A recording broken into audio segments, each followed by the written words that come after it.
It is November 9th, 2024, and you are listening to Sports Chowder with me, Sam Stebbins. Today I will recap the Patriots' overtime loss to the Tennessee Titans. I will preview their game tomorrow versus the Chicago Bears. I will talk some Celtics developments, Red Sox news, and more. So, as you likely know, the Patriots lost to the Titans 2017 in overtime. And man, that was a rough one. Even during a very disappointing season like this one, it is really hard to lose a game like that. If you weren't watching or following along, I will recap exactly how we went to overtime, and you'll understand why I am so disappointed and why I called that a rough loss. But if you were watching, if you are a Patriots fan, you know exactly what I'm talking about. It was really hard. So without further ado, let's get this recap over with. So in the fourth quarter, the Titans took a 17-10 lead. The Patriots then immediately turned the ball over, but thankfully the defense forced a 3-and-out, getting the ball back with 1 minute 45 seconds to play. Drake May then led an 11-play, 50-yard scoring drive. On 3rd and goal, time was running out. He scrambled, time expired, and then somehow he miraculously connected with Ramondre Stevenson in the end zone. The extra point tied the game, forcing overtime. It was really an insane turn of events. I really thought the game was over, we lost again. What a bummer. But then somehow, Miracle May made something happen. We lost the coin toss before overtime started, so the Titans got the ball first. During that drive, they shredded the Patriots defense, gaining 72 yards off of 13 plays. With under 3 minutes left to play, the Patriots used their second and final overtime timeout and forced the Titans to kick a field goal, avoiding a game-ending touchdown. However, with only 2 minutes 32 seconds left to play, our offense did not have much time or room for error when they took the field. Unfortunately, the game ended when a deep ball intended for Booty was picked off by Titan safety Amani Hooker, ending the game. Drake May finished 29 for 41 with 206 passing yards, 1 passing touchdown, and 2 interceptions. He also led the team in rushing yards with 95, producing 301 total yards of offense. Drake certainly has some work to do. He produced 3 total turnovers, and while he is absolutely doing well for a rookie with limited help, we should not absolve him of his mistakes. And I don't think he wants that either. He wants to own them, he wants to improve, and it's just worth giving him credit and blame when it's due. Of course, the offensive line continues to underwhelm. May's scrambling is helpful and fun to watch, but he cannot do that on every play. It is not feasible. Ramondre Stevenson finished with 2 touchdowns, but he only averaged 1.6 yards per play. As for the defense, they mostly held their own after a rough start, keeping the game close. But to be fair, most of the Titans' offensive woes were self-inflicted. Our defense ultimately failed in overtime. While they kept Tennessee from scoring a touchdown, they allowed the Titans to eat away at the overtime period, leaving the offense with less than 3 minutes to score. I know I already mentioned that, but it's worth repeating. You have to manage time well, in any professional sport really, but especially in an overtime football game. As for special teams, Marcus Jones reeled off a 44-yard punt return in the first quarter, while Joey Sly, our kicker, was 1 of 2 on field goals, and Bryce Berger had a rough punt near the end of the first half. Special teams MVP is clearly Marcus Jones, but I'll give Joey Sly a slight pass on that because his wife had a baby just days before that game, so I'm sure his mind was elsewhere. Now, once the game was over, many questioned why the Patriots did not go for a 2-point conversion after scoring at the end of the fourth quarter. Honestly, we almost certainly would have failed had we tried a 2-point conversion, in my opinion. I mean, Drake May and Ramondre Stevenson just barely connected for that touchdown. I'm not sure how it could be repeated for a 2-point conversion. So I think it was the right call. Of course, I'd rather have a reliable receiver or two that May could have thrown to for those 2 points, but you have to take the sure thing. And when the odds are stacked against you, you just go for that easy 1 point and hope you can win in overtime. Now I have 2 closing thoughts before I wrap up this recap. First off, I felt emotionally connected to this game in a way I have not so far this season, which made the loss sting even more.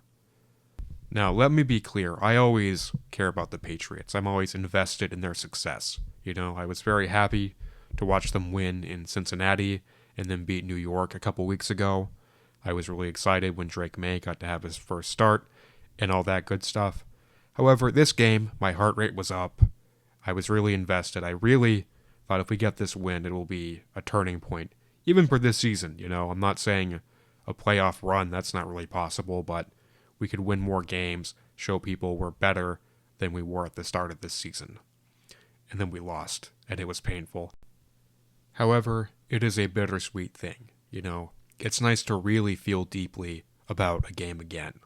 Not just have a big picture mindset, actually be invested in a game on a Sunday. So I'll take that as a bittersweet silver lining. Secondly, I really hope that both coaches and players have been introspective this week. I hope each of them have thought to themselves, what can I, as an individual, do better for this team? Even if it's just a little thing, even if you're just a backup player who doesn't see much time on the field, what can I do better to make this team run smoother and hopefully win? Introspection is really important, You can have this grand idea of what your season can be or what a game will be, and then it doesn't work out. However, no matter what, you can always take a pause, think inward, and do better. And I hope that's what everyone is doing, from the top down on this team. Now let's move on to something that is less of a downer. The Patriots play the Bears tomorrow in Chicago. The Bears are an even 4-4 right now. Their defense has not been great against the run. They allow an average of 131.6 yards per game and almost 5 yards per carry. Those totals rank tied for 19th and 28th in the league, respectively. However, with the Patriots' run game in such poor shape, they will have an easier time slowing us down on that front. Of course, I would love to be wrong, but I'm not expecting to be wrong in this case. The Bears allow an average of 191.3 passing yards per game. And now, while Drake has a better arm than Jacoby, he needs a reliable option other than Hunter Henry to target. I would really love to see Douglas, Bourne, or Booty have a breakout reception game. They have all shown signs of promise, and tomorrow would be a great time to have a big game. The Bears have been given a slight edge when they run the ball, but that's a reflection of our declining defense as opposed to their run game. On the flip side, the Patriots are given the edge when the Bears pass the ball. Bears rookie quarterback Caleb Williams, who was drafted number 1 overall last year, has been a mixed bag so far this season. He's had impressive stretches as well as periods of erratic throws and poor decision-making. Williams has 9 touchdown passes and 5 interceptions on the season. Like Drake May, his pass protection is well below average. He has been sacked 29 times already this year. Our defense really needs to be ready to pressure him from the Bears' first offensive drive. We cannot allow him to develop any passing momentum. He has too many receivers if he can evade pressure. We also have the edge on special teams thanks to Marcus Jones. I would absolutely love to see another big punt return tomorrow. I'm really hoping I see a prepared Patriots team tomorrow. I do think the Bears are beatable, maybe not as beatable as the Titans or the Jaguars, but still beatable for us. Last week was a very close game. I really hope we've cleaned things up and have done our homework on Chicago. Before I move on from the Patriots, I would like to touch on the NFL trade deadline. In the end, the Patriots made only one trade before the Tuesday deadline. That was the Uche to Kansas City deal that I touched on last week. And I have to say, it is kind of disappointing. Like I said last week, I was not expecting any blockbuster deals, but I was hoping we could have made some productive changes. For one thing, a lot of teams need cornerbacks. We happen to have a 2-time Super Bowl champion cornerback in Jonathan Jones. I would have loved if we traded him for an offensive lineman or a receiver or something that we need. Now, maybe there weren't any decent options out there for the Patriots in the trade market. That could very well be the case. I don't want to assume that we left a great trade on the table. So with the trade deadline out of the way, I turn my hopes to the offseason. I'm really hoping that free agents see all of the potential success they could have on a team led by Drake May. I'm sure a wide receiver sees our need for a number one target for Drake right now and is already planning to call up Foxborough this spring. I have a strong belief that in the 2025 offseason, the Patriots will be a much more appealing landing spot than they were in the 2024 offseason. Moving on to the Celtics, I want to talk about their loss to the Golden State Warriors. Now, going into this matchup, it was billed as a revenge game for Jason Tatum after Steve Kerr, the Warriors coach and Team USA coach, benched him during the Olympics.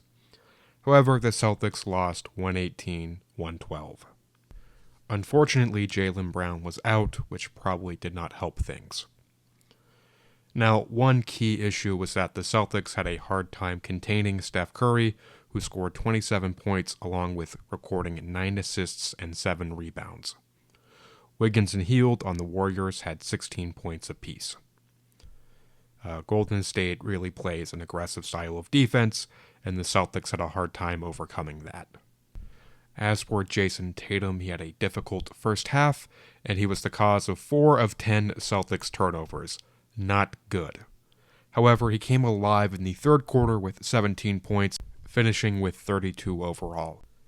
Jason is a reliable player generally, but he could have brought it a bit more in the fourth quarter to finish things off. I'm not saying I wanted his performance this game to be motivated by a hatred of Kerr, but I do think a little more emotion in this performance would have helped a lot, Show Steve Kerr that you should have played more in the Olympics, that you could have helped Team USA win by even more. It would have been nice, it would have been fun. I have never been a big fan of Steve Kerr, and after these Olympics, I really don't care for him at all. It would have been nice to have a revenge game this early in the season, make a statement, and show people that Tatum is a legitimate MVP candidate. As for the rest of the Celtics, Derek White had 26 points, 6 rebounds, and 3 assists. I would say White was the most consistently locked-in player for us. Center Neemias Queta had his first career start. He had signed with Boston last September, and he really showed a lot of promise during that game. Boston.com describes him as a hyper-athletic big man with a sky-high ceiling, and I completely agree with that description. He got to score the first basket of the game, and he finished with 14 points and 8 rebounds, and he managed to hold his own against Curry and Wiggins a couple of times. I know he'll get better on both ends, and at that point he will give the Celtics a vertical threat we have not had since Robert Williams. He absolutely makes our team more intimidating, and I cannot wait to see more of him. So overall, it was disappointing to lose a game, especially under those circumstances.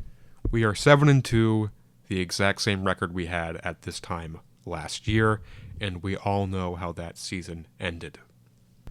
So what's next for the Celtics? Well, we played the Nets last night, but I am recording this Friday afternoon, so I have no idea how that went. Our next game is tomorrow at 2:30 versus the Bucks in Milwaukee, and then the NBA Cup starts Tuesday. I'm still not sure how I feel about the NBA Cup, but I'll be happy if the Celtics win it, that's for sure. Moving on to baseball, there is some good off-season news for the Red Sox. Right fielder Wilyer Abreu won both a Gold Glove Award and a Fielding Bible Award. Now, if you don't follow baseball, the Gold Glove Award is given to one person per position in both leagues who has exhibited superior individual fielding performances. And the Fielding Bible Award recognizes the best defensive player for each fielding position in Major League Baseball based on statistical analysis, the eye test, and any other factors that panelists wish to utilize. Abreu was a bright spot for a middle-of-the-road Red Sox team. In his second season in the majors, he batted .253 with 15 home runs and 58 RBIs. It is honestly really nice to see a Red Sox recognized, even though our season was not the best. You have to look for the bright spots. Baseball is a very long season, and it can't all be that bad or that mediocre. So congratulations, Wilyer. I cannot wait to see what comes next for you and the Red Sox. Speaking of what comes next, the Major League Baseball winter meetings are just under 1 month away.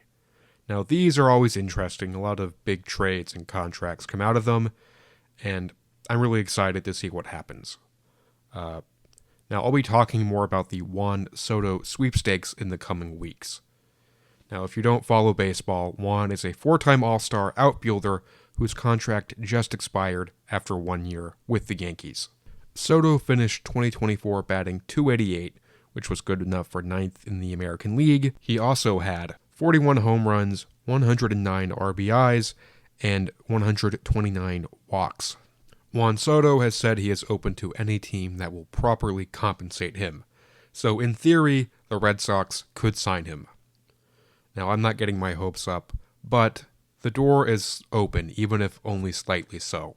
We'll see where Soto lands, but no matter what, it will be very intriguing. And now the Boston Free Game of the Week, the part of the show where I talk about a game that has nothing to do with the city of Boston. This week I picked an NFL game, Vikings versus Jaguars. Now, the Vikings are 6-2 and the Jaguars are 2-7. You're probably thinking, that game sounds boring and predictable. You're probably right. However, Trevor Lawrence is likely out, meaning backup Mac Jones will be in at quarterback for Jacksonville. Of course, that makes this game so much more interesting to me. Now, I'm still assuming Minnesota will win. They are definitely the better team. However, I am very curious to see how Mac will do. Perhaps without the pressure of being the Patriots' starter and franchise quarterback who was drafted in the first round with such high hopes, Mac will play better. Who knows?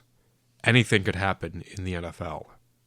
The Vikings' defense is certainly elite, but Mac has weapons like star rookie wide receiver Brian Thomas Jr., running back Tank Bigsby, side note, that name is awesome, and tight end Evan Ingram. Mac is not exactly doomed to failure, in my opinion. In all honesty, I'm not rooting for or against Mac Jones. I am just very interested to see how this game will go. I will certainly be following it, if not watching it, and we'll see what happens. It will certainly be revealing. And now for primetime picks, the part of the show where I pick who I believe will win each primetime matchup in the NFL this week. Sunday Night Football is Lions at Texans. I'm going with the Lions. I think they could win the Super Bowl this year. I know the game is in Houston, but the Lions really are a strong team, so I'm going with Detroit. Monday Night Football is Dolphins at Rams, and the Rams are clearly the superior team as well as the home team, so I'm going with them for Monday night.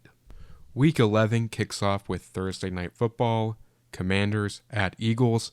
I am going with the Philadelphia Eagles because they are the home team, because sometimes picks can be as simple as that. And now, Assorted Awesome, the part of the show where I talk about something that is 100% awesome with no caveats. This week I have a mini-series recommendation. I mentioned this a few months ago, but there's a new Netflix documentary called The Comeback 2004 Red Sox, and this week I finally watched it, and I really enjoyed it. It was a great 3-part recap and retelling of the 2004 Red Sox team who won the World Series and broke the curse of the Bambino. I thought it was really well made, and I appreciate how it gives the viewer full context of that Red Sox team. They tell you about the disappointment in 2003 and the rough road at times in 2004. If you don't know, in the 2004 American League Championship Series, which is the semifinal of Major League Baseball playoffs, The Red Sox were down 3-0 against the Yankees and came back to win the next 4 games straight and subsequently win the World Series. Now, as a Red Sox fan, I did get choked up towards the end of the series. However, even if you're not a Red Sox fan or even a big baseball fan, if you enjoy sports documentaries, especially those that have been made in the wake of The Last Dance, I highly recommend giving this a watch. That is all I have for this week of Sports Chowder. You can follow me on X at StebbensTweets. You can follow the show at sports_chowder, follow the show on Instagram at SportsChowder, and like it on Facebook. Thank you so much for listening. I really appreciate the support. I will return next week with another hearty bowl of Sports Chowder, the show that discusses, celebrates, and/or laments the state of Boston sports.